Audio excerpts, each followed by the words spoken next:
everyone, and welcome to the Lausitzring. The second race of the race weekend is about to begin, and we're absolutely thrilled because yesterday we saw amazing race action, and of course also we had the heavy impact accident with Rennie Rast, but he is doing well, but he won't be starting in the race today. But we've got the pole setter here, and Phillip, you're a rookie and you did a phenomenal job in the qualifying, starting in pole. So how does it feel, and do you have a good feeling for the race to hopefully aim for victory?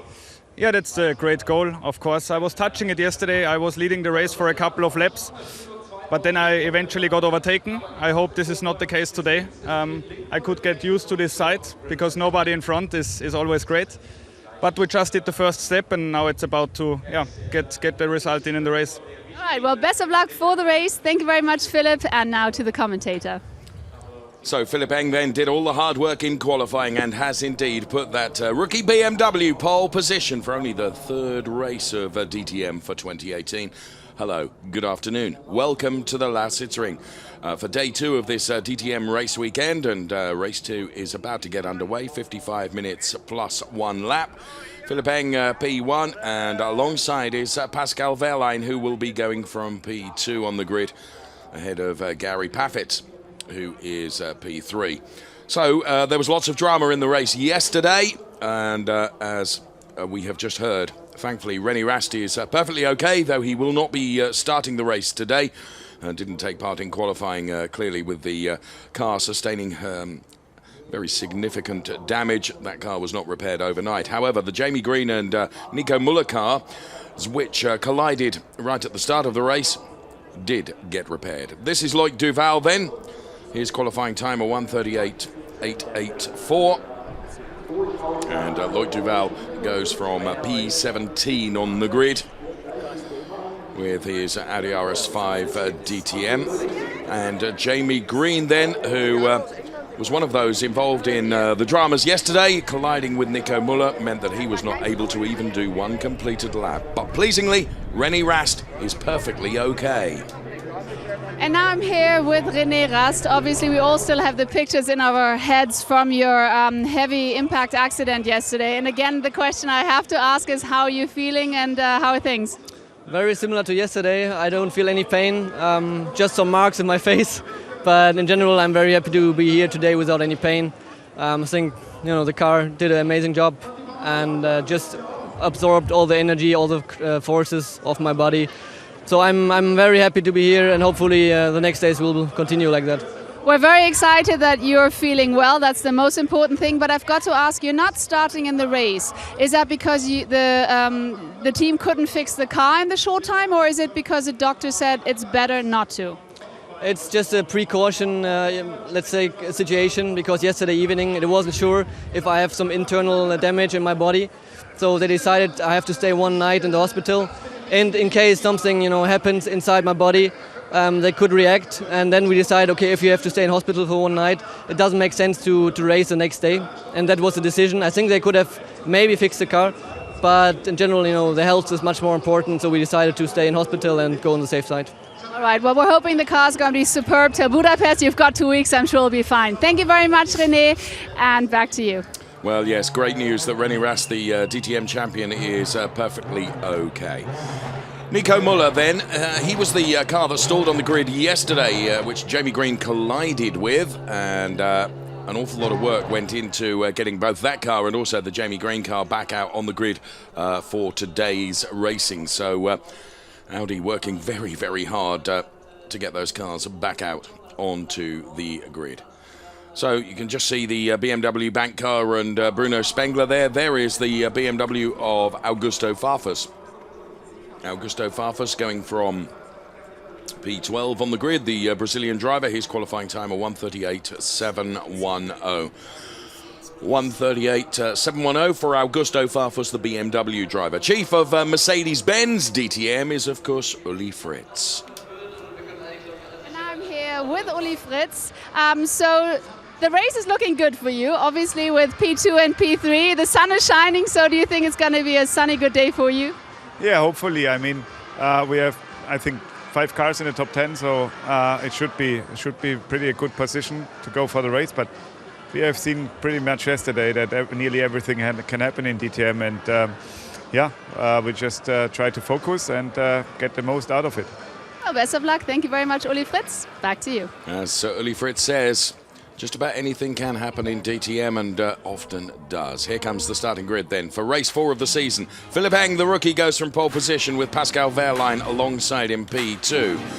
Then we find Gary Paffett and Marco Wittmann, P3 and P4. It's row 2 of the grid completed there.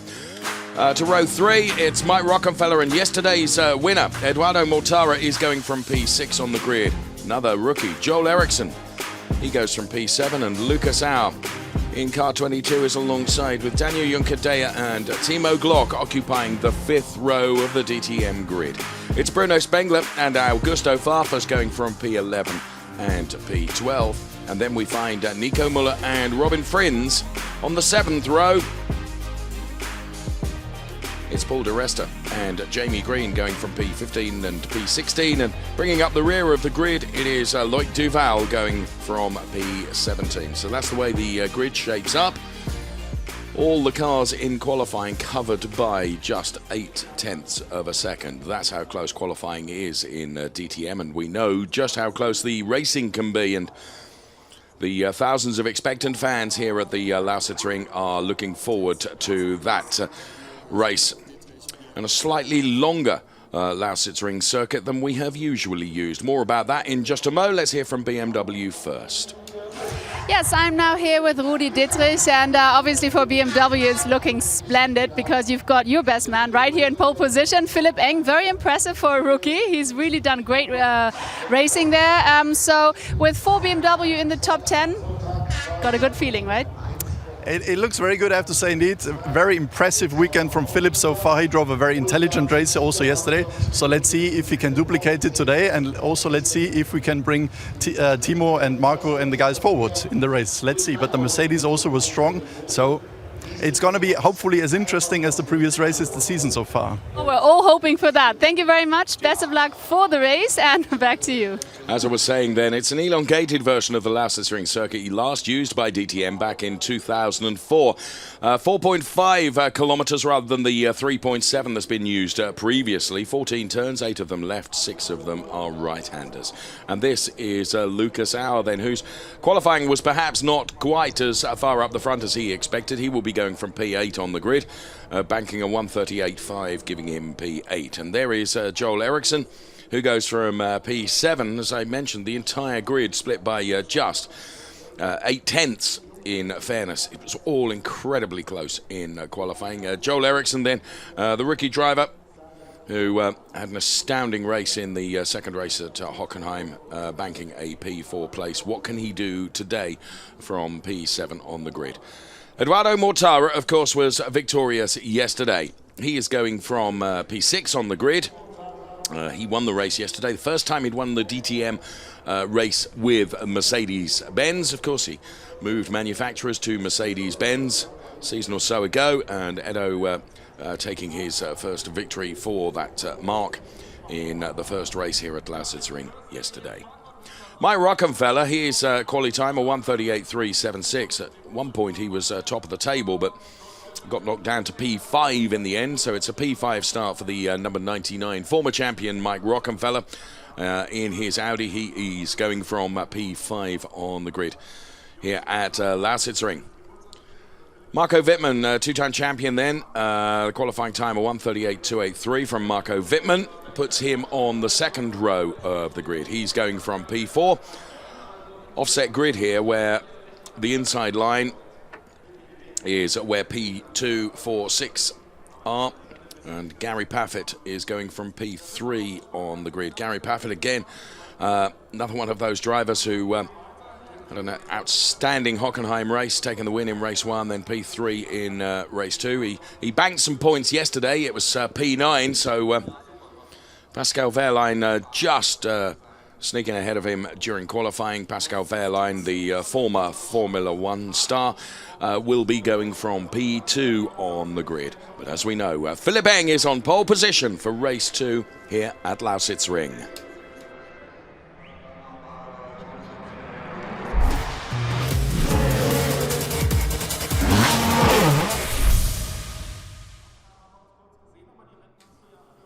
in the site of one of the former ore extraction machines that was used in this area, Lausitzring. 22 DTM races since 2001. The last winners, Lukas and Jamie Greene.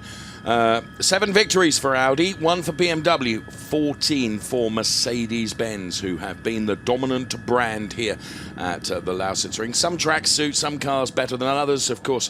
For DTM this year, there has been a significant reduction in the Aero package that is on the cars that's made the cars much less vulnerable with regards to damage. As we see row 1, Phillip, the rookie driver going from P1, then Pascal alongside, then it's Paffett and Fitmin, and Rockenfeller and Eduardo tarah occupying the first 3 rows of the grid. To the next 3 rows, Joel Ericsson and Lukas, Daniel Khadiyah, Timo, Glock, Bruno, Spengler and August complete the rows from 4 through until 6 inclusive. And then rows 7, 8 and 9 contain Nico Muller, Robin Frins, Paul Arrestor, Jamie Greene and Lloyd Duval. Of course, Rennie is not on the grid following that horrific incident yesterday, which saw his car end over end rolling. Thankfully, we know that Rennie is all perfectly okay. So as you can see, air temperature just a shade under 23 degrees, track temperature 35.4. 55 minutes plus 1 lap. The race duration, which didn't get off to a fantastic start yesterday, certainly not for Jamie Greene and Nico Muller, but for Gary Paffett then, who will be hoping for great things. He's done a good job in qualifying, going from P3 on the grid.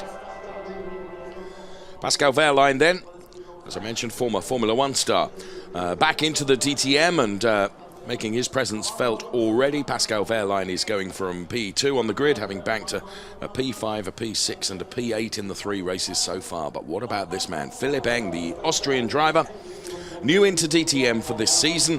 One of the rookie drivers, car number 25 for the RBM team, was on the podium for P3 yesterday as Mr. Gerhard Berger and Dieter Gasser are deep in conversation on the grid, and one of the young fans holds the checkered flag ready for the race conclusion in around about 56 or 7 minutes time. Timo Glock then head of the Drivers' Championship on 62 points. Gary Paffett P2, Eduardo tarah is P3. Points are awarded, of course, in qualifying as well, where you get 3, 2, 1 points respectively for first, second and third in qualifying, adding to the points tally that you can take for your achievement in the race.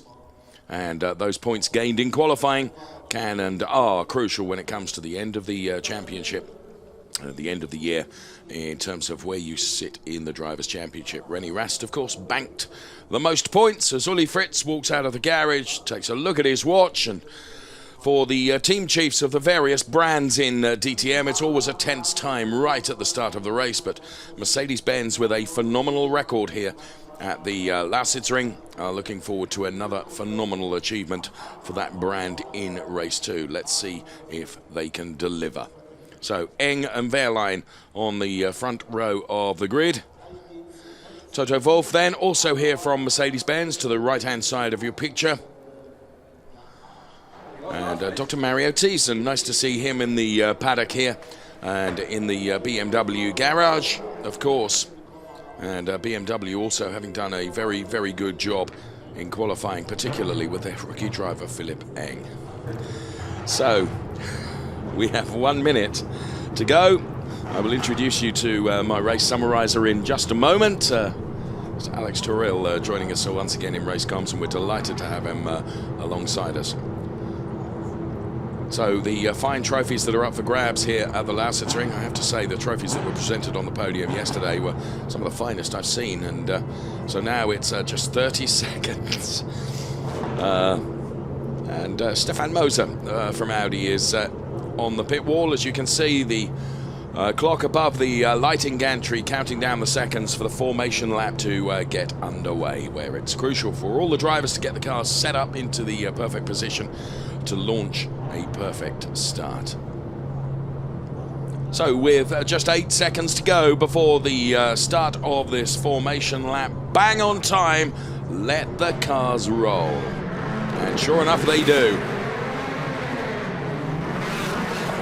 So they all scream past the trophy that they all want to win. All of the 17 drivers that are taking part in this DTM Race 2 at the Lausitzring. From here we head off to the Hungaroring in Budapest. This is the splitter cam from Timo Glock's BMW, giving us a bird's eye view, if you like, of turns 2, 3, 4, and then at turn 5 you come back onto part of the oval section of this circuit. This is turn 5 now, the left-hander, and then back onto part of the original tri-oval here, where you get oh so close to that concrete wall. And this is where the track effectively has been extended in comparison to the track that we've used in previous years in DTM. So Timo vigorously weaving from side to side to try and generate some temperature into those tyres before turning into the left-hander, which is turn 6, straight into turn 7, which is a right-hander. Then a more sweeping turn 8, where you can carry more speed into a slight straight before turn number 9. So eager, full of anticipation, and with beautiful weather conditions, we're at the Lausitzring as DT Gas inside the Audi garage. One of his drivers, Mike Rockenfeller, in the number 99 car, on his way to park up in the grid box and get the start sequence underway. The man from pole position is Phillip with 2 Mercedes-Benz, who will be certainly breathing down his neck right at the start of the race, those of Pascal Wehrlein and Gary Paffett. That part of the track that you're looking at now is where you can decide to come into the pit lane. And now around the final turn, heading towards their grid boxes. Phillip, the Austrian, then made his podium debut in the DTM yesterday. Will he be on the podium today? Will it be on the top step? Well, 55 minutes and 1 lap will reveal all. So flicking the back end of the car out, very aggressively warming of those tyres, and then millimetrically perfect into his grid box. The drivers are all guided into those grid boxes by their engineers to make sure that they're perfectly positioned within the grid boxes. We've seen on a number of occasions an incorrect grid position can mean that you pick up a penalty, and no one wants to be doing that. We await the green flag from the marshal at the rear of the track, and whistle-stop tour of the garages ahead of the start of race 2 here at Lausitzring. There is the green flag from the marshal at the rear. We have a sequence of 5 red lights. When all the lights go out, we will be away and racing. So Pascal Wehrlein and Phillip then from the front row of the grid. Phillip does exactly what he needs to do and defends from Pascal Wehrlein. Already making a move is Marco Fitmin versus Gary Paffett, with a battle going on for P3 at the moment, but Gary Paffett is able to seal that. This, the opening lap of the DTM through the first sequence of corners in race 2 here at the Lausitzring. Joel Ericsson in a fight on the inside there with Eduardo Mortara as they make their way on for the first time of asking to part of the original tri-oval of this circuit. Lukas out behind the Eduardo Mortara car. Joel Ericsson just ahead of Edo Mortara. Some lockups going into turn number 6.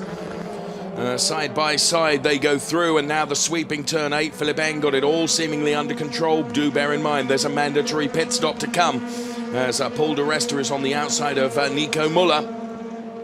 So the mandatory pit stop can be taken at any point during the course of the race. Nico Muller and Paul Arrestor remain absolutely side by side here.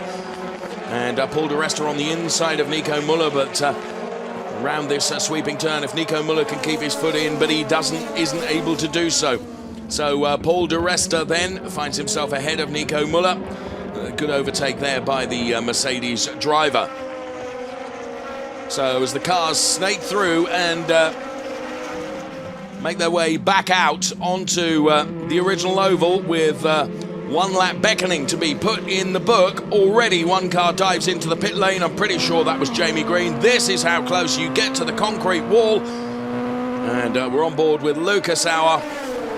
And that concrete wall is very unforgiving and does not bend at all. As I mentioned, alongside me, top racing driver Alex Toril. you've been pretty close to that concrete wall in your racing career. This is a phenomenal circuit and a good start from the DTM drivers. Yeah, perfect start, everything really clean, really good start from Phillip and defending his position, getting really good launch out of the starting grid when we see the pit stop of Jamie Greene. Now this might be strategy at work here. Jamie Greene deciding to come in even before one lap has been completed, so he's going to go onto very fresh tyres, but very, very early on in the races. DRS is being enabled now, so it'll be interesting to see that. I mean, to be fair, where Jamie Greene was situated right at the back of the pack on the last few rows, you've got to throw a dice, try anything, haven't you? Yeah, exactly. He's in a total position. He has nothing, let's say, to lose, so he can take the risk to go early, do an early pit stop. If a safety car is happening, then he can rejoin behind the pack, and he has lost no time. Or don't without staying in the traffic, it's also already winning time because he can develop his pace and lap faster than other cars which are maybe stuck behind another driver in traffic. Well, Pascal Wehrlein is just beginning to look pretty lively on the back of Phillip Eng now. Now, DRS being enabled, what DRS does, it gives you a temporary boost which can be used 3 times during the course of the during the course of the lap that you choose to use it. And it makes the car ahead vulnerable to your overtake. However, you have to be within 1 second of the car in front of you, and you can see the DRS open on the Pascal Wehrlein car. Phillip Eng goes to the inside to defend, so Pascal Wehrlein goes around the outside. This is the fight for the lead as, Phillip Eng squeezes out Pascal Wehrlein, who loses out to Gary Paffett, who sneaks through on the inside of Pascal Wehrlein and takes up the P2 position. So Pascal Wehrlein was fighting hard with Phillip Eng, wasn't able to make the overtake work, and whilst all that was going on, Gary Paffett, like a viper, was just waiting to pounce, and sure enough did. And now Phillip Eng is going to have the British star breathing down his neck. That is, assuming Pascal Wehrlein doesn't wrestle back that pace. DRS can be used to attack, and of course it can also be used to defend, Alex, can't it?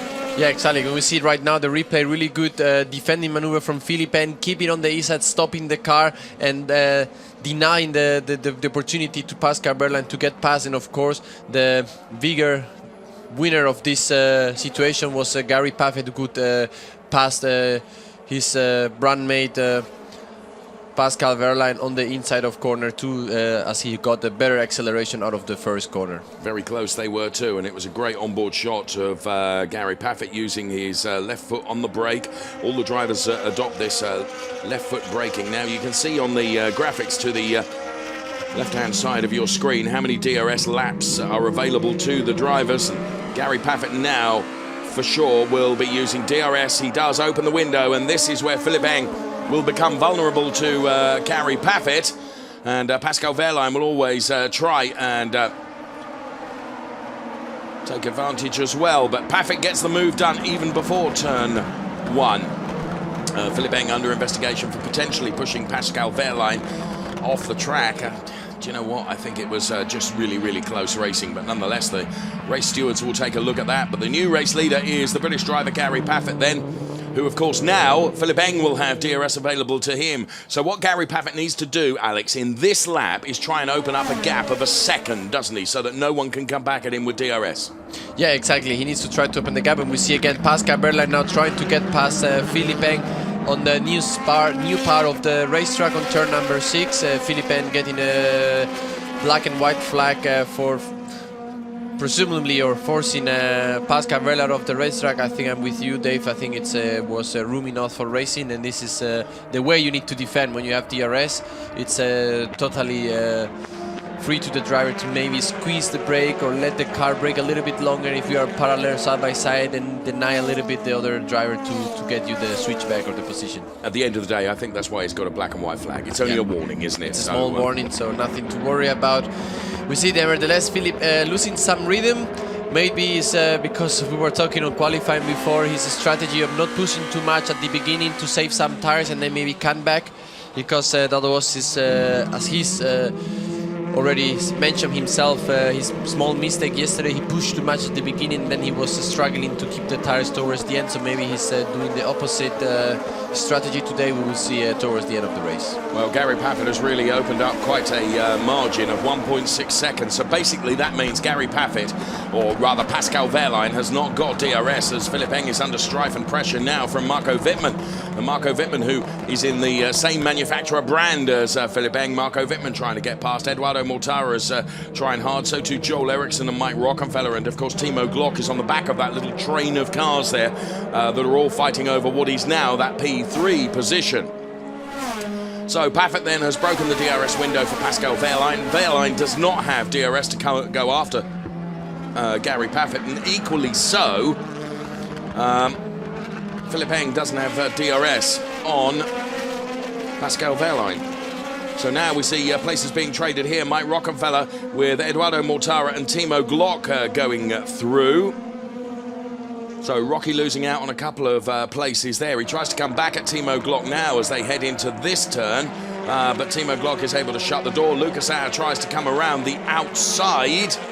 This is the fight that's going on for P6 at the moment, and quite a fraught fight it is as well. Also trying to buy into that is Daniel Khadiyah, who takes to the grass almost. So Daniel Khadiyah then right behind Lukas, and surely there must be something wrong with the Mike Rockenfeller car, Alex, because he's losing places hand over fist here. Yeah, we see he's losing quite a lot of rhythm. A bit similar like Phillip Eng, he's also struggling to keep the pace. When we see he's also under investigation for the same issue as with Phillip Eng, forcing another car, in this case Daniel Khadiyah, out of the racetrack. When we see now Marco Wittmann just on the slipstream of Phillip Eng, driving on the inside. He's got the job done, hasn't he? He's done it on the brakes. We'll try maybe Phillip to the switchback, not too far away. So Phillip Eng finds himself now down into P4. Marco Wittmann is ahead of him, and Joel Ericsson is the next in the queue of cars trying to get past. In the meantime, Gary Paffett extending his lead at the front of the pack by a further 3/10 over Pascal Wehrlein. It's now 1.9 seconds. Bear in mind, all the drivers, with the exception of Jamie Greene, have got to come in and do their mandatory pit stop at some point between now and the end of the race. It can be left right to the end, or it can be done very early on, as Jamie Greene did so. Nico Müller chasing down Paul Arrestor. Paul Arrestor, of course, got past Nico Müller very early on in the race. And we're on board now, or we were, with Timo Glock, who's running in that P7 position at the moment, chasing down the race winner from yesterday, Eduardo Mortara. So Mike Rockenfeller, another driver that will be given the black and white flag for forcing another car off the track. It is merely a warning. And like both Alex and I have said, you know, it is racing, and we like to see close, tight racing. Don't ever want to see another car forced off the track, but you're going to have to defend your position, that's for sure. And every driver wants to be able to do that. So Edo Mortara then. Next in Eduardo Mortara's sights is Joel Ericsson, another rookie driver for BMW. Edo, of course, is in one of those invidious positions, isn't he, in P6, where he's chasing and being chased as well, with both Timo Glock and Lukas sitting right behind. So here comes our race leader, Gary Paffett, who looks to me like it's 1.9 seconds now between Paffett and Wehrlein. Here comes Lukas on Timo Glock. Timo Glock knew he was coming, closed the door and made the inside line not a place where Lukas could go. And subsequently, Timo Glock retains that P7 position at the moment. But you can see, the minute you start defending, Alex, as the yellow car ahead of this one is doing, you lose sight of the car ahead of you. You know, you're focusing on defending rather than attacking, aren't you? Yeah, exactly. As it's extremely tight in lap times grid, as soon as you lose a few tenths of in a lap due to defending, what it makes is increase the gap with the car in front of you. So you need to really take care not to lose too much time with traffic, and the gap between you and the car in front of you will increase gradually as you focus on defending and not pushing or coming forward. So Gary Paffett then, this car number 2, is leading the race, and leading it by a margin of 1.9 seconds over this man, Pascal Wehrlein, the youngest ever DTM champion. 2-time DTM champion is right behind him in P3, and that is Marco Wittmann for BMW. You then get 3 BMWs in a row, because you've got Marco Wittmann, Phillip Eng and Joel Ericsson. ahead of then Eduardo Mortara, Timo Glock, Lukas, Danny Khadiyah and Bruno Spengler is rounding out the top 10. That's the way it looks at the moment. It's going to be very interesting to see strategically who decides to come into the pit lane and when. So this is Joel Ericsson then. And Eduardo Mortara. Eduardo Mortara, of course, taking the win yesterday. Now, both cars can use DRS, can't they? So it's down to natural pace. Mortara really deep on the brakes. What a nice move. He left it really late, didn't he? Joel Ericsson went to turn in and decided that, actually, I can't do that because the gap I want to turn into is full of the Eduardo Mortara car. So just as I was mentioning the pit stops, Mike Rockenfeller chooses to come in fairly early on. And he's on his way out, so it'll be interesting to see where Mike Rockefeller, what the strategy plays out for him. Right, Joel Ericsson now has got Timo Glock for company, and also Lukas is kind of pushing Timo Glock, isn't he? Oh, really missing a little bit the apex on that corner for Joel Ericsson. That allows Timo Glock to close the gap immediately, and would really like to see a replay of the overtaking maneuver from Mortara. It was fantastic, down on the brakes, really deep on the brakes in the first corner. I think Joel Ericsson was at any moment expecting that to happen. Joel Ericsson's car looks to be sliding about a bit more than some of the others, to be fair. So he has got Timo Glock, and you can see now, just in that picture, how Eduardo Mortara now has just got up the road from Joel Ericsson. Joel Ericsson proving to be a bit of a cork in the bottle here in P6. So Mike Rockefeller pitted on lap 7, Jamie Greene on lap 1, as you can see. Edo Mortara under investigation now for forcing another driver to leave the track, and in truth, I just think that's it's really close racing, and I hope all he gets is a black and white warning flag over that. So Joel Ericsson now on the straights seems to have the pace, but it's on the twisty bits of the circuit inside where he's struggling, although Timo Glock is not as close. And the reason Timo Glock is not as close is, of course, because he's having to defend from Lukas, the ever-present Lukas, who's running in P8 at the moment and trying to get that P7 position. So that's the battle between Timo Glock and Lukas. And when we see Mortara has to, he just backed off and let Joel Ericsson pass again, and he's now in front of Timo Glock. So that's why they have to change the position. Well spotted, Alex. So we get the message. Message a little bit later, probably, than the teams down there.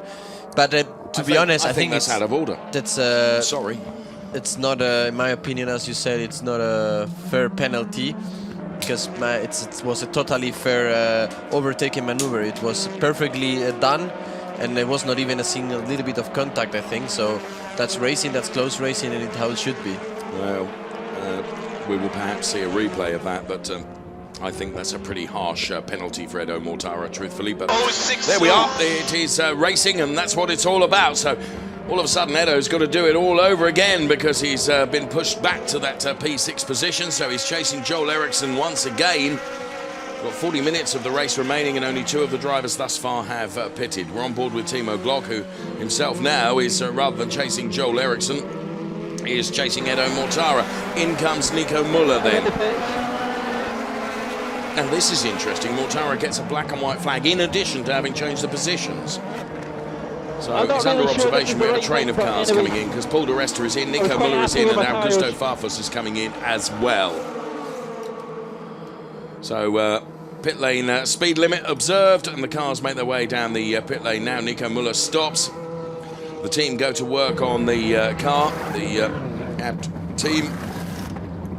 HWA for Paul Arrestor. We run the clock, and Nico Müller out in 6.8 and Paul Arrestor 8.2. Whoa!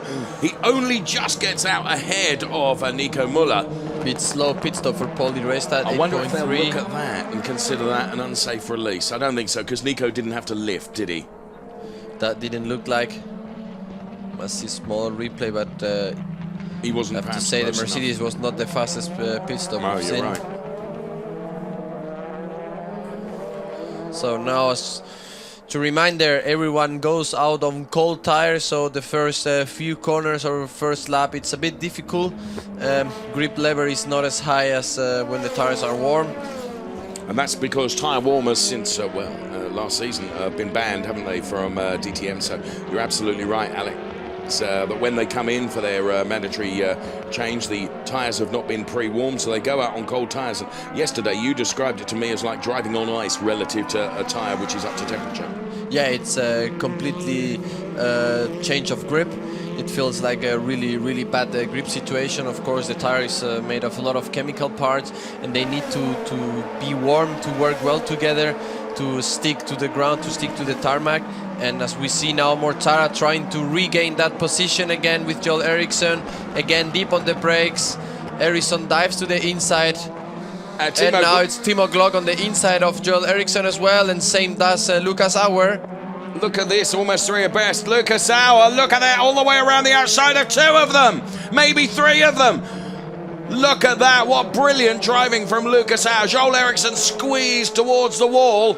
The big beneficiary there was the Mercedes driver, Lukas'Auer. For my money, the overtake into turn one was no different to previously.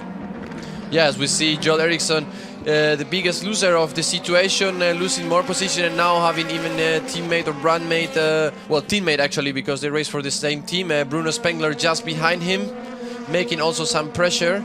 That was a really opportunistic move from Lukas'Auer, who could see it all unfolding ahead of him, and he was going to take advantage, and boy, didn't he take advantage. Brilliant driving from Lukas'Auer, who now has Edo Mortara ahead of him, having got past both Timo Glock and Joel Ericsson. So let's see now what Lukas'Auer can do. Here is our race leader who chooses to pit, Gary Paffett. From the lead of the race, comes into the pit lane now. Mercedes need to be sharper on the pit stop with Gary Paffett than they were with Paul di Resta. That's for sure. So there he is, Lukas'Auer. Now, behind Eduardo Mortara, Timo Glock there opens the DRS window on the rear wing. You could see it opening there. And, of course, in comes Gary Paffett. Stops perfectly in his grid box. The team goes to work on the Gary Paffett car then to get him back out in as quick a time as possible. It still wasn't a brilliant time, Alex. No, if we compare to before, I think it was Mike Rockenfeller had a 6.5 seconds pit stop, so it's 1 point. Again, have to change the position. This is unbelievable. Well, once again, as you've just seen on screen, cars 48 and number 47 have got to change position. Well, that's a huge, huge blow to Edo Mortara, who, of course, is now P5. Joel Ericsson is P8. Yeah, this is a big loss for Eduardo Mortara. Gary Paffett warming his tyres because he's on cold tyres. I'm really, really struggling to see that.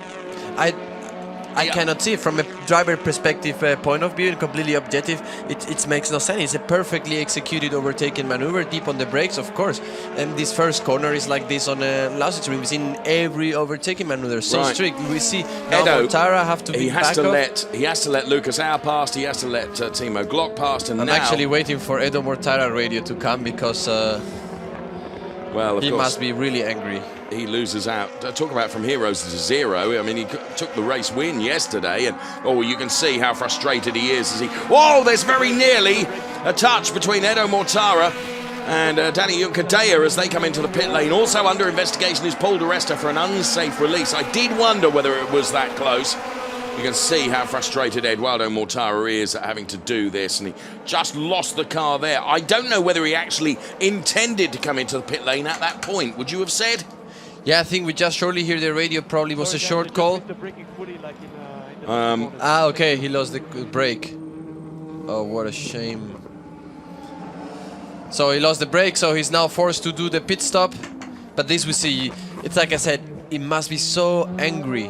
Oh, I can so imagine. Frustrated because of this, that he lost the brake, you know. I can totally understand, because it's just pure racing. Well, I'm jolly glad that I'm not in race control, because I would hate to have to make those decisions, but interesting they seem to be, and perhaps even controversial. So Daniel Khadiyah then, Augusto Farfus will get past him with no problems at all, because Eduardo Mortara is of course on cold tyres now, having pitted. Gary Paffett pitted on lap 11, so Mortara and Khadiyah on lap 12. So the effective leader of the race now is Pascal Wehrlein, but do bear in mind Pascal Wehrlein is yet to stop. Big beneficiaries here are Lukas and Timo Glock, aren't they? As in comes Pascal Wehrlein now. And as I say, I'm not convinced that Edo was going to come in on that lap, but because he missed the braking and the car was out of shape, Paul di Resta going to be reported to the stewards of the meeting for an unsafe release. That again is a tough call, isn't it? Because there wasn't any, you know, he didn't look like he was going to make contact. They were really close, but nearly lost a place in that. Here is Marco Wittmann then, who becomes the nominal race leader for the moment. So in Pascal Wehrlein. So far, we've not seen quick stops from Mercedes-Benz. Is this going to change that trend potentially? Frankly, no, it isn't. So here comes Gary Paffett. Now, he should be comfortably ahead of Pascal Wehrlein, and also Pascal Wehrlein is going to be on cold tyres in any event. So the one that is going to trouble Pascal Wehrlein is just going into turn 1 now with the car of Mike Rockenfeller, who, of course, didn't stop as early as Jamie Greene. Jamie Greene, you'll recall, stopped right on the opening lap, so his tyres are more than beyond up to temperature, aren't they? Paul di Resta there and Mike Rockenfeller together. So Paffett untroubled by Pascal Wehrlein. Trouble for Wehrlein could come from Jamie Greene, but I think Pascal Wehrlein has opened up enough of a gap over Jamie Greene. Here is Paul di Resta on Mike Rockenfeller then. We've got just under 32 minutes of the race remaining. All over the back of the Audi is the Mercedes-Benz of Paul di Resta. And here a replay of the start then, and thankfully much less dramatic than the start of yesterday's race, as the cars all scream down towards turn number 1. Paul di Resta with a brilliant start, putting himself between those two Audis of Nico Müller and Robin Frins. And in now comes Marco Wittmann and also Phillip and also Joel Ericsson. So 3 BMWs in a row then come in. Teams go to work. And we'll look at the pit stop times for Marco Wittmann, Phillip and also potentially for Joel Ericsson as well. See, you know, they're a couple of seconds quicker, aren't they? Yes, definitely. Phillip also lost a bit compared to Marco Wittmann, 1.5 seconds. There you see that the pit stops, how important it is when he just rejoined slightly behind Pascal Wehrlein. And of course, I will not venture myself. Yeah, Marco Wittmann is ahead of Wehrlein. Let's see if he can still keep the tires or warm up then quick. Then he might have won a position even on the pit lane when we see him waving, try to keep those tires into temperature. He is going to be vulnerable, isn't he? Because what does it take? It takes a whole lap, doesn't it, to bring those tires up to temperature, Alex? Yeah, we see it's taking around 3/4 of a lap, a full lap to bring the tires into temperature. We see now Wehrlein closing the gap to Marco Wittmann. But you see, where Marco has a slight advantage here is whilst he's warming these tyres, it's not really an overtaking place, is it, for Pascal Wehrlein? So this inner part of the circuit means that Marco is not perhaps as vulnerable, although Pascal Wehrlein is really going to push him now. It's going to come at the end of the lap, isn't it? Turns 13, 14.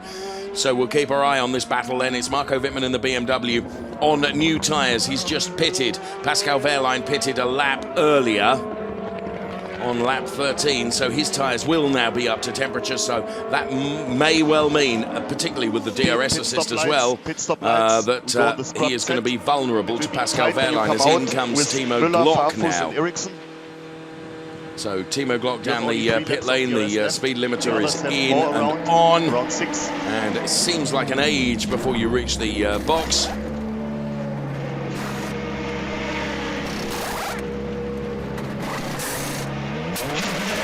7.3 seconds.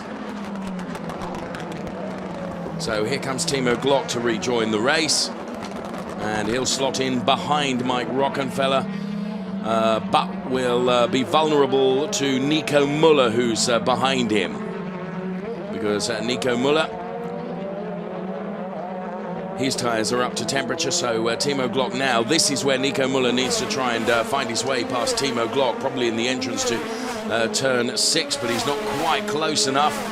Or is he? Here he comes then. Nico Müller and Timo Glock fighting here over this position. Timo Glock, though, executes the entry to the turn perfectly. He's got Nico Müller for good company now. So the three that haven't stopped are Lukas, Lloyd, Vowel and Bruno Spengler. So it's this inner part of the circuit, which if you can just get the first, almost the first sector done on those cold tyres, Alex, that then gives you the inner part of the circuit to warm the tyres up to give you the advantage. Yeah, exactly. I think if you can make it up to corner number 6, 7, which is the back straight of the racetrack of this new configuration, you have a lot of chance to try to keep that position. Because then we have corner 9 and 10, it's also a big straight, but you already have some temperature on the tires, so you can descend more or less yourself, and as soon as you do the last sector, your tires are more or less up to temperature. When we see Lucas coming into the box.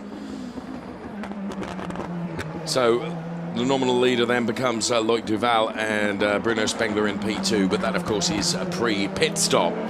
Lukas is out and he's returning down the pit lane now. The gap between Paffett and Fitmin, just looking on the timing screen, is well,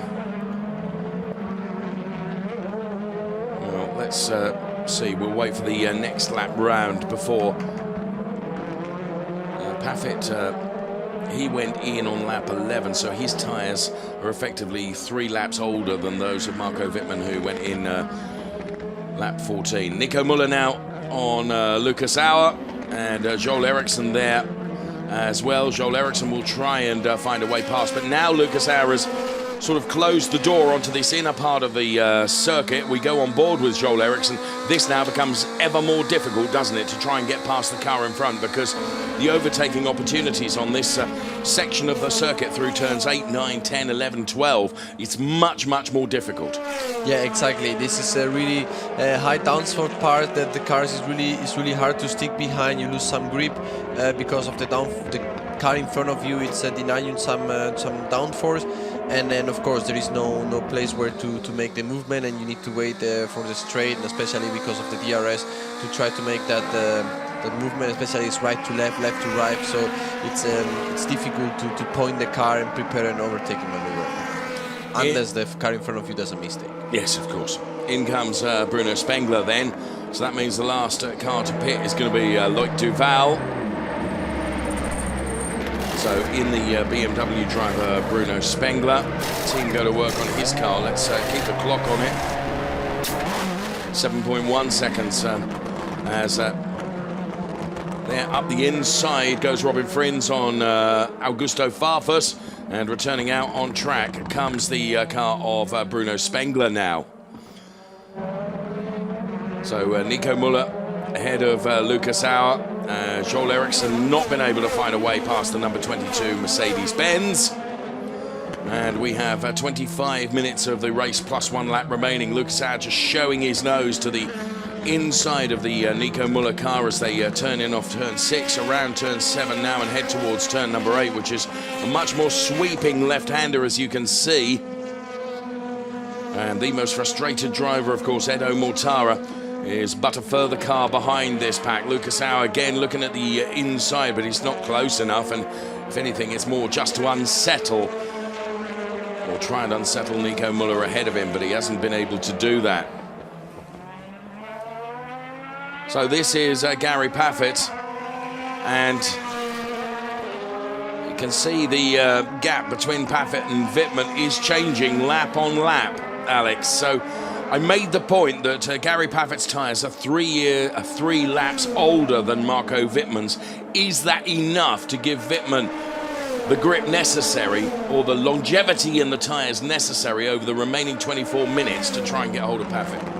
Yeah, I don't think it's a lot of laps. 3 laps, it doesn't make a big difference. When we see now Paul Di Resta diving on the inside of Jamie Greene, he does a perfect overtaking maneuver. And as we're saying, I think 3 laps is not a big difference on laps to make that amount of time, or to gain such amount of time. We see also Nico Müller. He's trying to come back at Lukas here, isn't he? And here comes Joel Ericsson on the outside of Nico Müller. That's a long way around the outside. Amaldi'our now. Of course, Edo Mortara has been involved in such a battle with Joel Ericsson. Let's go on board with Joel Ericsson. Then he's got the Nico Muller and Lukas car ahead of him, and Edo Mortara breathing down his neck as Edo Mortara dives for the inside now, but isn't close enough under braking to get to the inside of Joel Ericsson. Now, bear in mind, Edo Mortara was race winner yesterday, and what Alex and I were saying right at the beginning of the program is just because somebody did something in race 1 doesn't give you any form guide for race 2, and this is proven beyond a doubt, isn't it? Yeah, exactly. We see Mortara struggling to stay around the top 10, and this is totally what we saw. We were talking yesterday. It's so easy that the results happen. So yesterday you won, and today you can be fighting for even a points position. P14, P13. So the number 28 car of Lloyd Duval continuing not to come in, and here is the race leader, Gary Paffett, then in the all-blue Mercedes-Benz car. There is Marco Wittmann, who is now beginning to be chased by Pascal Wehrlein. I'm really going to be interested to see what the gap between Wittmann and Wehrlein, whether that comes down significantly, because there could be a race on there for the P2 position. Joel Ericsson and Nico Muller having a real ding-dong battle here. The big beneficiary may be Eduardo Mortara. So Ericsson, he does stay ahead of Nico Muller, and the Robin Friends car is going to try and join into this as well. So Robin Friends on the inside of Edo Mortara now, and Edo Mortara on the inside of Nico Muller. This long stretch of straight now. Edo will try and dive to the inside. He's got Robin Friends right with him as well. So Muller goes early to the inside. Now this becomes the inside for the next turn. Now I believe Edo sold Muller a bit of a dummy there. Muller thought he was going to go on the inside to turn 6. Mortara switched positions and was able to make it work around the outside. Here comes Robin Friends and Augusto Farfus now. Nico Muller really losing out here. In the space of but a few hundred meters, he's lost 3 places, Alex. Yeah, this can happen so quick, especially here at the Lausitzring. You have such a type of corner combination that once you are on the outside of one corner, you can be losing many positions because the other one is on the other side. So it's really good maneuver again from Eduardo Mortara. I think is giving us really good overtaking maneuvers today on the outside, really holding Nico Muller on the outside and then having the inside line for the right corner. Really good. As we see now, Pascal Wehrlein turning into turn 1. The gap between Paffett and Wittmann is 3.9 to 7.6, isn't it? And then it's 2 seconds from Wittmann to Wehrlein. And this is Pascal Wehrlein that we're watching now. Really hugging the concrete wall from turn 5 to 6. And you can see him really beginning to reel in Marco Wittmann. So Pascal Wehrlein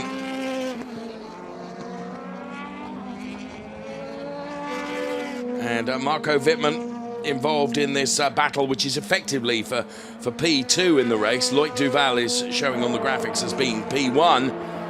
But of course, Lloyd Duval is yet to stop the car and come in for his mandatory pit stop. Wittmann is getting closer, isn't he? Yeah, it's gaining around 4/10 per lap compared to Gary Paffett. We see. Just saw Paul Arrestor there. It's Jamie Greene. So what can Marco Wittmann do then? He has got 9 DRS laps left. So too has Gary Paffett. Gary Paffett, though, needs someone ahead of him for him to be able to use DRS, because if he has clear track ahead of him, he's got no one that he can use as a DRS decoy almost in terms of defending against Marco Wittmann. Mike Rockenfeller and Timo Glock here. So Mike straight away to the inside to try and prevent Timo Glock getting the drag here on the splitter cam. What a brilliant shot this is as Timo Glock goes to the inside now. Mike Rockefeller defenseless. Into turn 1, Timo Glock goes through on the Audi driver, Mike Rockenfeller.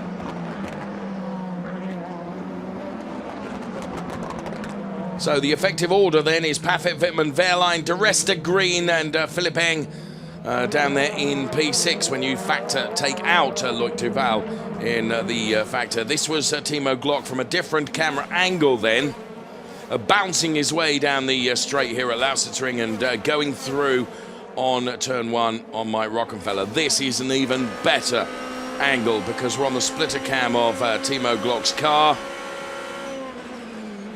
My goodness, you leave it so late before you brake for that turn 1, Alex.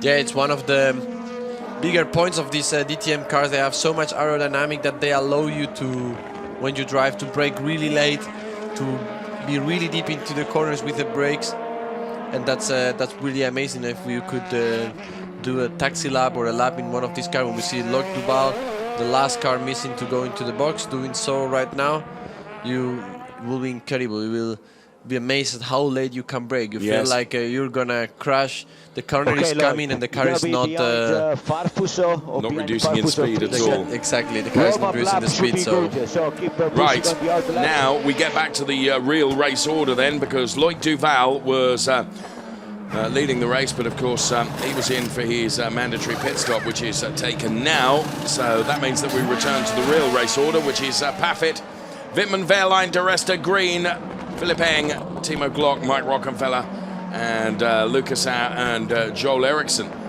Tell you what, big beneficiary here, as we see Edo Mortara involved in a battle here with Robin Frins, and Edo Mortara and Robin Frins really trading a little bit of paint here. The big advantage, Edo Mortara now gets past the returning Lloyd Duval car, which of course is slow because tyres are not up to temperature. I will finally say what I wanted to say. Keep your eyes on Jamie Greene. He decided to pit very early on and has moved himself well up the order now. Was there a touch there between the number 4 car and Bruno Spengler? I just wonder, not Bruno Spengler, Gustaf Farfus. I just wonder whether the back end of the core of Robin Frins' car was touched by Gustaf Farfus. Maybe not, just looked like the car bounced a little bit. So, yeah, as I say, the one to watch here, for my money, is Jamie Greene. There is Marco Wittmann. And Gary Paffett then leading the race. And the margin between Gary Paffett and Marco Wittmann, as the cars head around turn number 14 now, are going to break the timing beam. And we get the gap between the two of them. And the gap is 2.8 seconds. So 2.8. Paffett to Wittmann. Timo Glock and Phillip now are about to trade places. This is for P6 in the race. And Timo Glock does get that P6 place away from Phillip. Phillip, of course, who started on pole position, was on the podium yesterday, and perhaps the podium looks a distant and very unlikely prospect for him, but a lot can happen in 15 minutes in the DTM.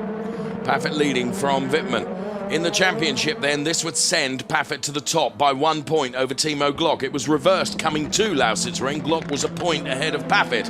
Then it would be Wehrlein, Mortara, Amaldi'our and Paul de Resta. That the live championship prediction if everything was to stay the way it is currently. Don't expect that to be the case though over the remaining 14 minutes plus 1 lap. Timo Glock then in P6. Jamie Greene, when you consider where Jamie Greene started in the race, has done a sterling job, and so too of his team.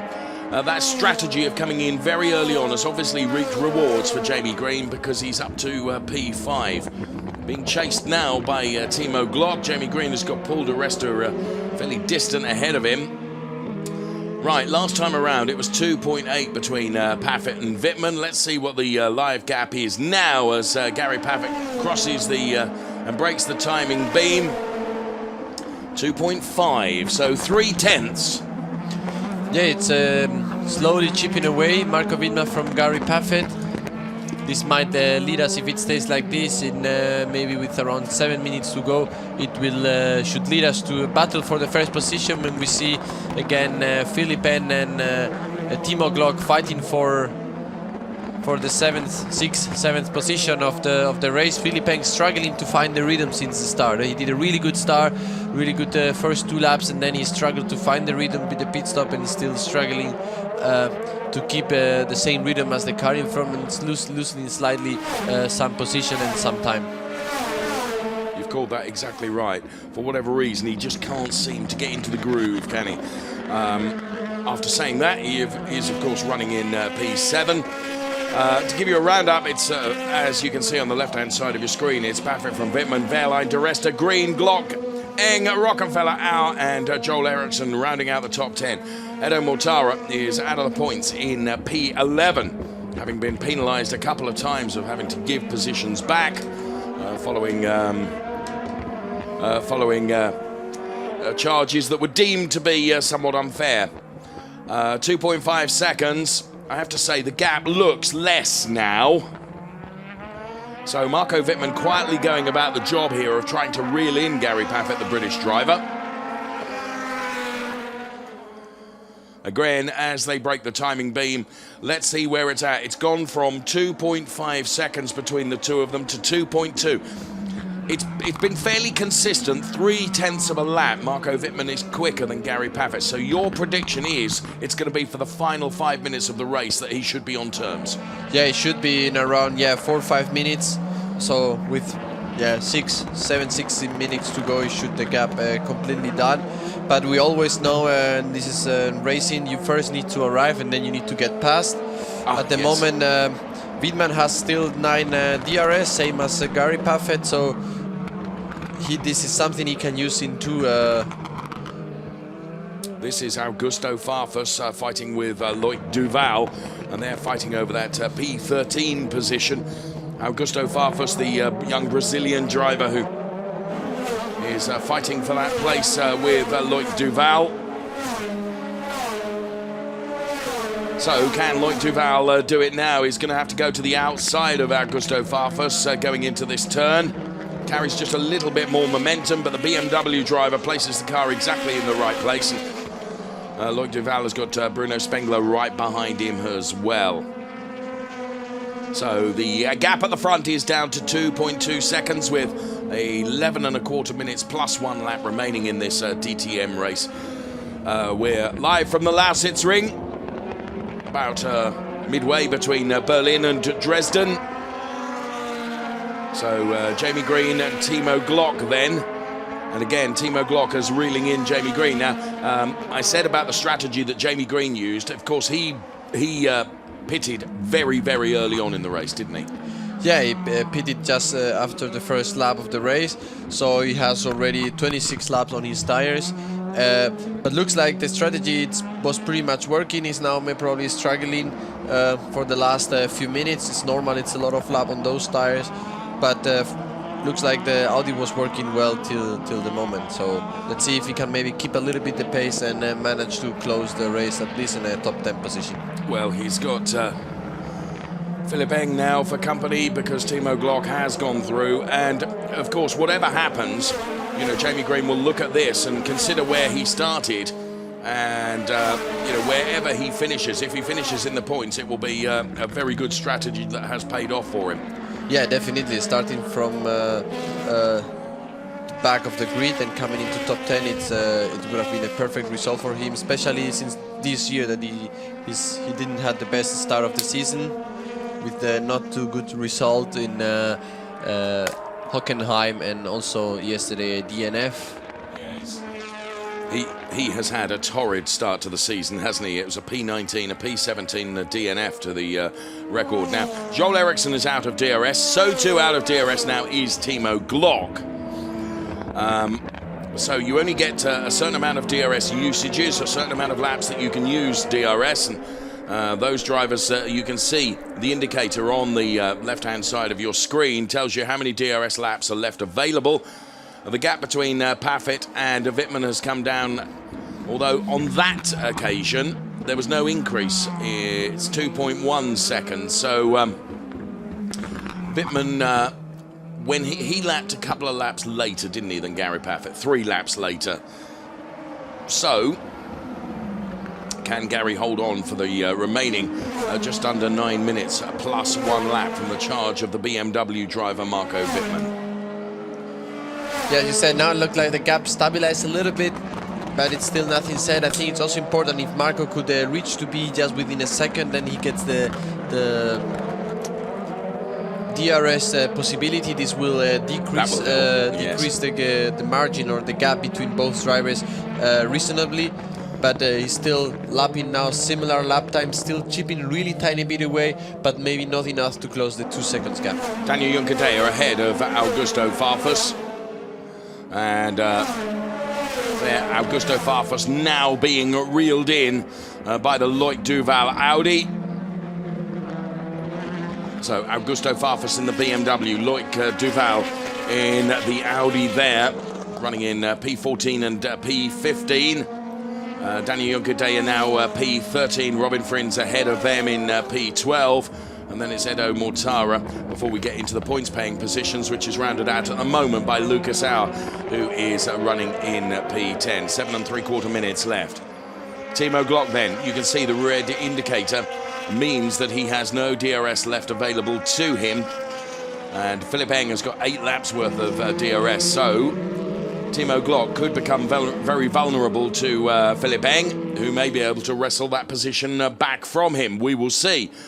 Gary Paffett, in the meantime, maintaining that 2.2 second margin over Marco Wittmann. So as Gary Paffett makes his way out of turn 14 now, beg your pardon, is out of turn 5, and this is heading down towards turn number 6, the left-hander for the British driver, Gary Paffett then, already having taken 1 win this season and is in the lead currently. Is in his 15th DTM season, as you can see from the graphics on the screen. Certainly knows his way around the Lausitzring. There is Paul di Resta, who's running just off the podium at the moment in P4. So it's Paffett, Wittmann, Wehrlein and di Resta ahead of Glock, Then it's Greene, Rockenfeller, Ericsson and Amaldi'our. So Paul di Resta then, who his first DTM victory was Lausitzring 2008.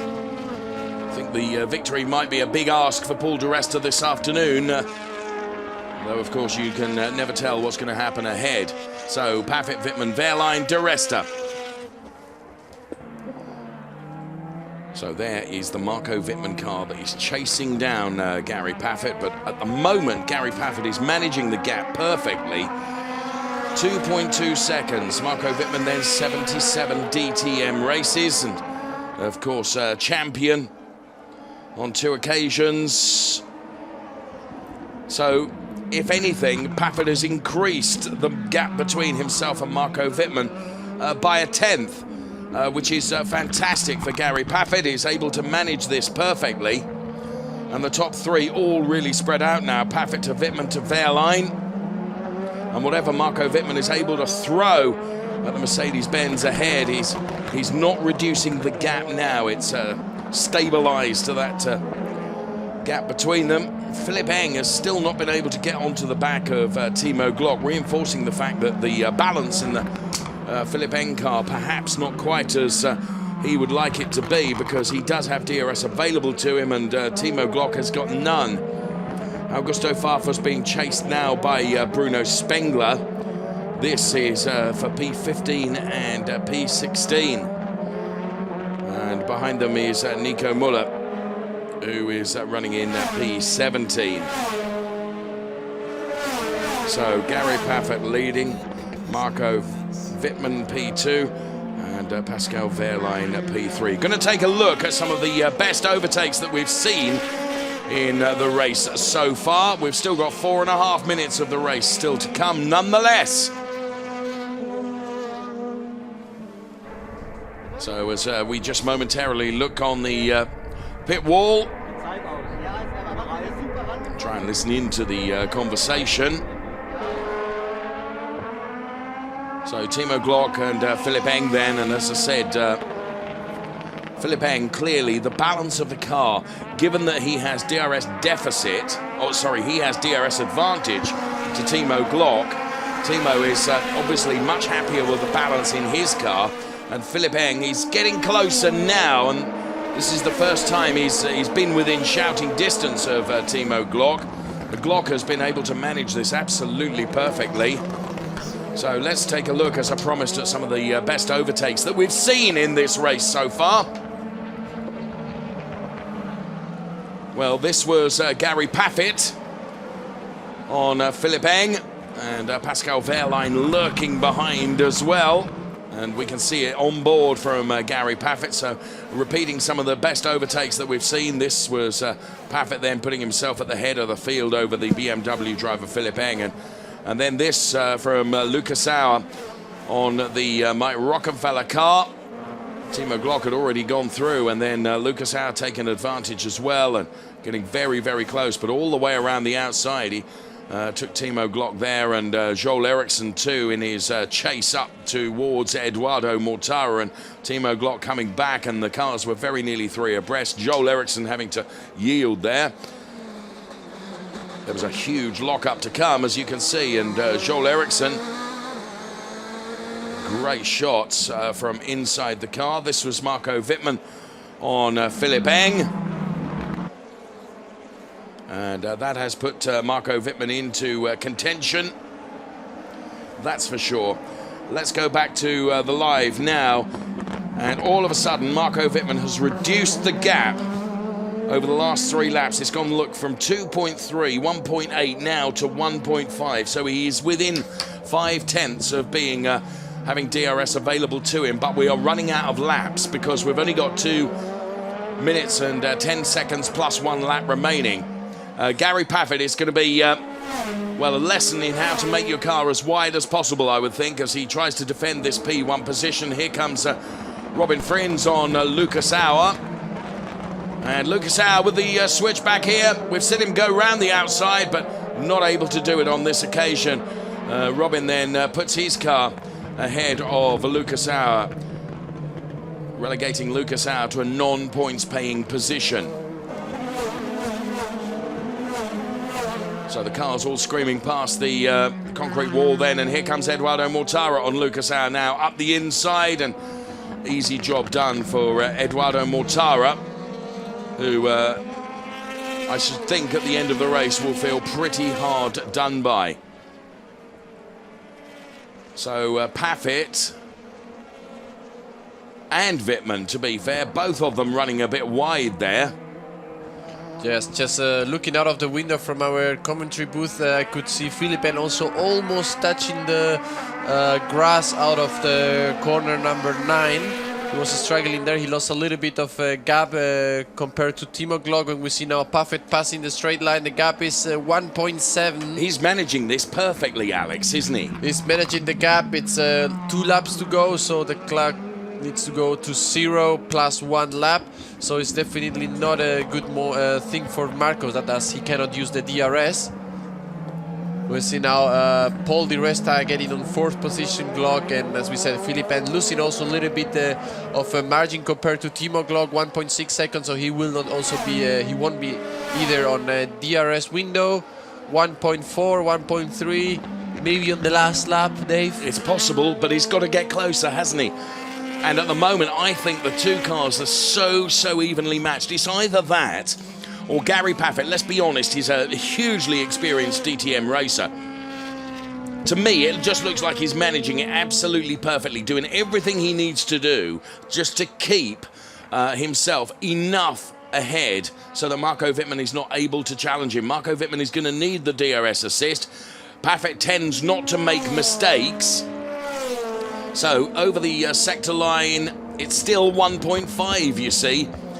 So Gary Paffett rounds the final sequence of turns then to complete the 3rd and final sector.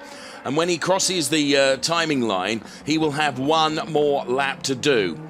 So P1, Gary Paffett, P2, Marco Wittmann. Marco has just got to throw everything at this now to have any hope of wrestling the lead away from Gary Paffett. It'll be his potentially his 2nd victory of the season so far. And as they cross the timing line, the margin between the 2 of them, 1.5 seconds. We're on the last lap. Wittmann has not got DRS available to him. He's got to do it without DRS, and I think that's a big ask, Alex Toril. Yeah, he's out completely out of the window. We see Marco Wittmann being faster on Sector 1, but Gary Paffett being able to answer really good into Sector 2 and 3, as we see Phillip defending right now from Jamie Greene. Who's better on the brakes? Phillip has the inside line. Jamie Greene squeezing a little bit to the outside. Oh, some tap on the rear as Jamie Greene get the position done. And Phillip will need to take care about Mike Rockenfeller, who is also chasing him on the back. See, in the past, a little touch like that would have been a race-ending incident for these cars, but now we've lost some of those aero flicks. It doesn't matter so much, and that provides great racing for us now. Jamie Greene ahead of Phillip, ahead of Mike Rockenfeller. Rockenfeller on this last lap then trying to reel in Phillip. This is the fight that is going on for P6, 7 and 8, but here is the fight for P1. And Gary Paffett has, in my opinion, managed this absolutely perfectly. The Mercedes-Benz driver then from the UK, driving car number 2, has just got the final sequence of turns to do before he'll turn back on to what was part of the original tri-oval here at Lausitzring out of 13. This is turn 14. He heads towards the checkered flag that will be unfurled, and he will take the second victory of his DTM season so far. Paffett wins from Fitmin, P2. Then it's some time before we see Pascal Wehrlein, who takes the checkered flag now for P3. Some 7 seconds down on Marco Wittmann. Oh man, thanks so much. P4 goes the way of Paul Arrestor. Then it's Timo Glock. Jamie Greene, the strategy worked because he's in the points. Taking P6 ahead of Phillip, Mike Rockefeller. Really quick, but thank you guys. Then it will be Robin Frins, with Joel Ericsson crossing the line just ahead of Robin Frins, who rounds out the top 10 points paying positions. So in the end then, the promise that we thought would come from Marco Wittmann didn't. No, it was looking really good, really promising, as you were saying, but at the end, as you said, this man managed the gap perfectly, without any mistake, no pressure, and he ended up winning the race. So it's really good days, as the Ulrich was saying at the beginning, the sunshine for Mercedes. So one double race victory for Mercedes Saturday and Sunday. I got you. Thank you very much. So there, the congratulations all round. And as you were saying there, it would have required a mistake probably from Gary Paffett to allow Marco Wittmann to get close enough, and Gary just tends not to make mistakes. So very good drive from the British driver, who seals, as I said, his second victory in DTM for 2018. That should propel him to the top of the points chart. Toto Wolff then receiving the congratulations all round. Of course, the team very much part of any driver's success, as we have mentioned before.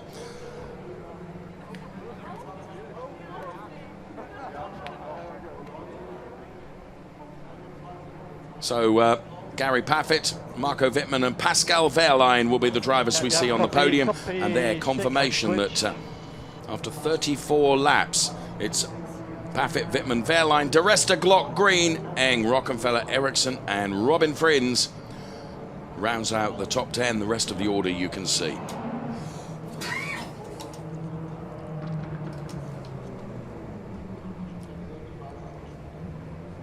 So Gary Paffett then on the top step of the podium, and super slow-mo then of his car as it makes its way back to the pit lane and the Parc Fermé area.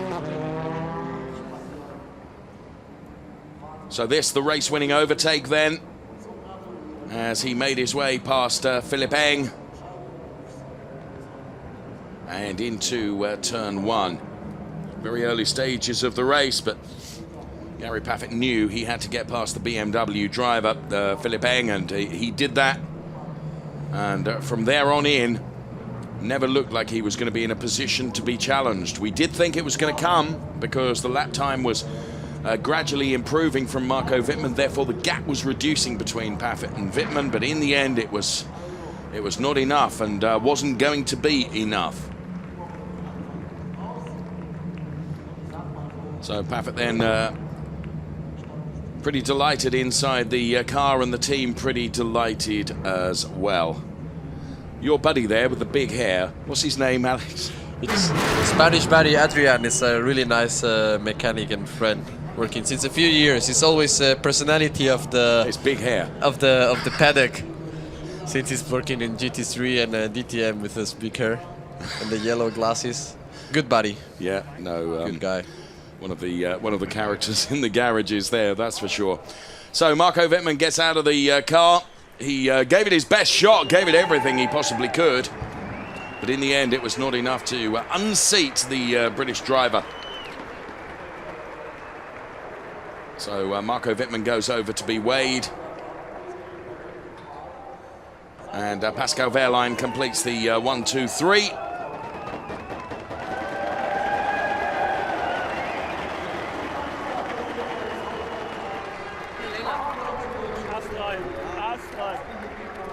So Paffett, Wittmann and Wehrlein.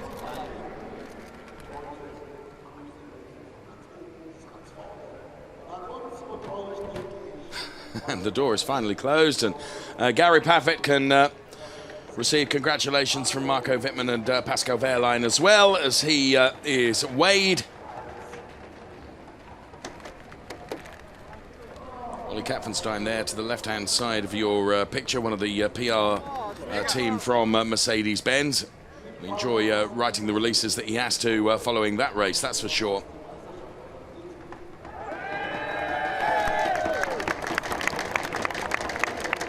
So the congratulations are meted out, and quite rightly so.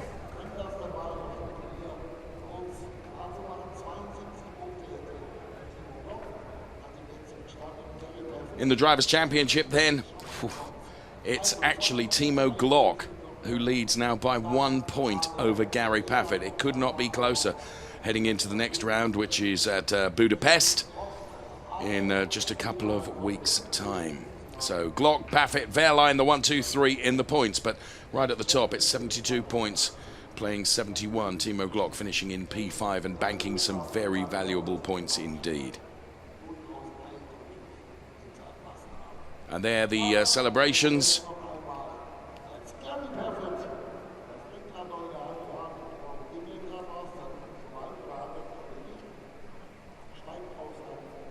Great shots of Gary Paffett celebrating.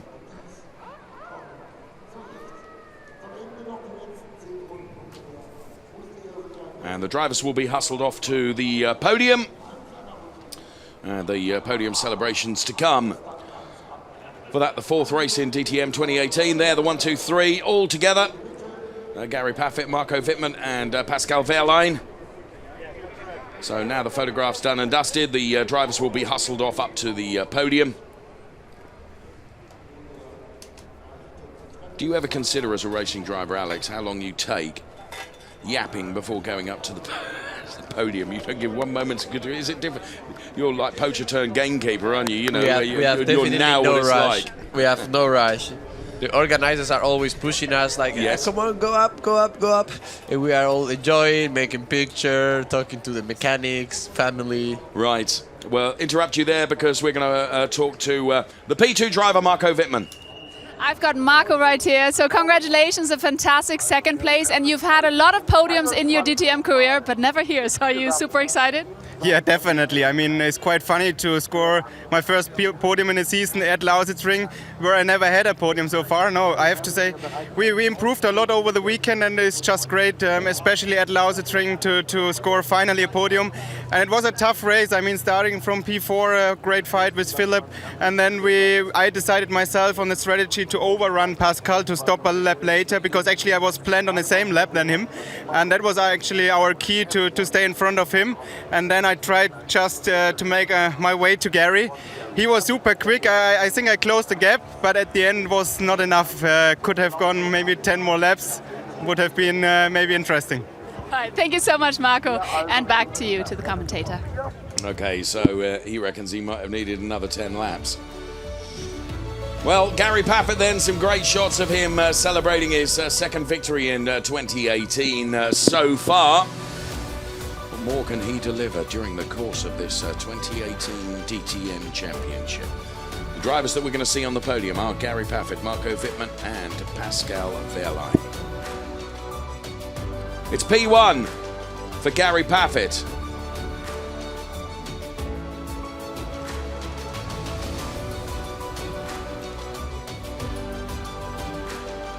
And as I said, just a couple of weeks to wait for the next DTM race action in Budapest at the beginning of June. Here is our race winner. Gary Paffett, congratulations. You've got a big smile on your face. Congratulations, really a fantastic race. And it was the last time, 2013, that you won here. So how do you feel? Yeah, fantastic. I mean, you just have to take each day as it comes, you know, and today we had a new chance after a disappointing Saturday. When I qualified third, I knew we had a chance to win the race. We had a great car all weekend, and I was aggressive at the start. I got into second when Pascal tried to pass Phillip, and then I passed him on the next lap, and that was it. I just pushed hard to get away. After the pit stop, I was quite comfortable. I thought this is going to be fairly easy, but then the last 15 laps, Marco was so quick. He was chasing so hard, and it wasn't a wheel-to-wheel battle, but it was a mental and physical battle to the end. So I'm so happy to get the win. Super job. Thank you, and off you go onto the podium. Thank you so much, and I'm sure he could get used to this. Back to you. Well, I think you're right. It's beginning to be habit-forming, isn't it? It's 2 wins so far. There's Phillip, who can't help but feel, Alex, he'll go away from today's race feeling a bit disappointed. Yeah, I mean, when you start on pole, you always want to stay in front.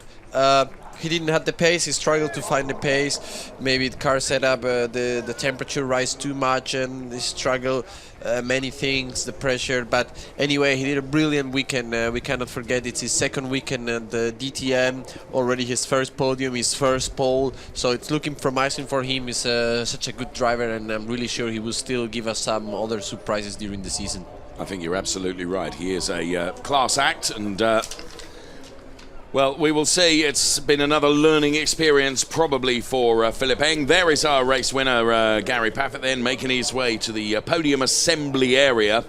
And the trophies, I have to say, being presented at Lausitzring this weekend are really rather nice. So in discussion there with Pascal Wehrlein and Marco Fitmin about to join the conversation as well.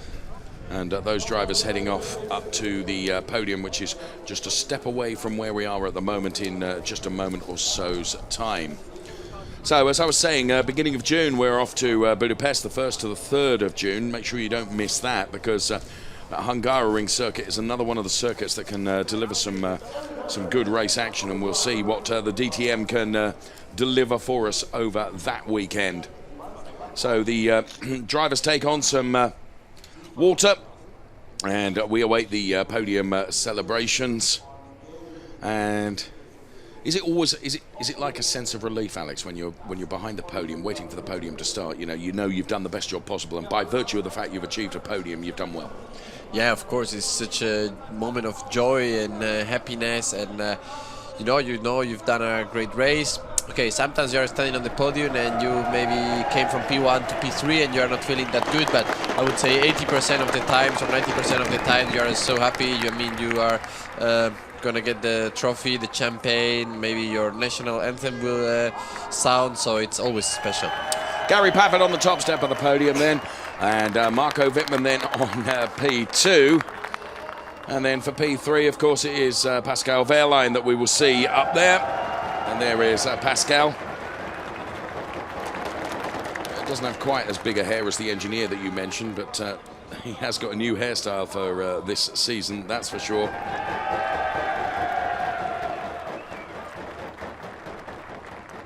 So congratulations all round. And time for the national anthem to play out for Gary Paffett.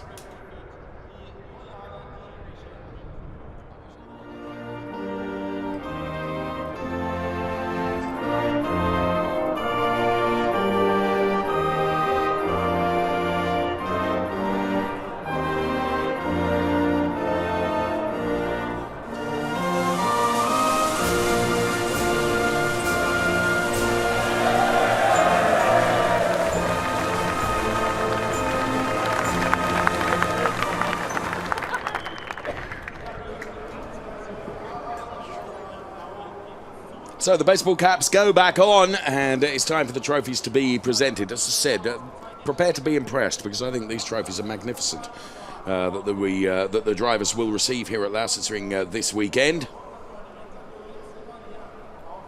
And there is Mr. Axel Schulz, the former German boxer, presenting the winner's trophy to Gary Paffett. They are good trophies, Alex. I think they're really good. I think they're brilliant with the circuit layout on top and contemporary gold look to and them. big and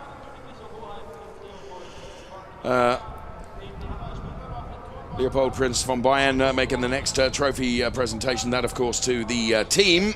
HWA receiving that. Yeah, they've got a contemporary modern look about them, haven't they? yeah, it's new. Same like our GR Wing trophy. It used to be this glass with a ball, we all know, and now this year it's a DTM champion trophy. It's a little bit different. Konstantin Braun then makes the trophy presentation to Marco Wittmann.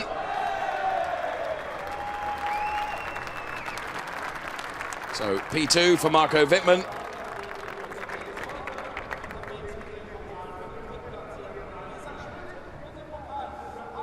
And Alicia Schmidt, the athlete, making the third place trophy to Pascal Wehrlein.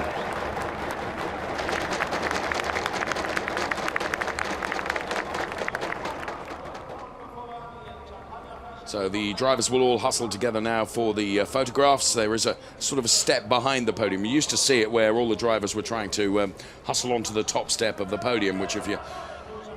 Oh, a brilliant bottle opening ceremony then from all the drivers as they celebrate there on the podium. Fantastic stuff. So 4 races in. Gary's really getting it there from Marco. So 4 races in then of DTM 2018.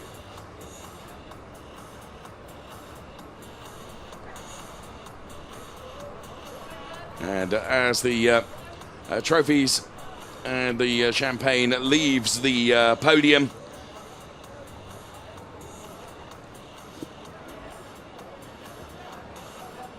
the clear-up operation. Those good podium celebrations, definitely. So, as I mentioned, up next in a couple of weeks' time, we're off to Budapest and the Hungaroring circuit. Hello, welcome. Nice to see you here.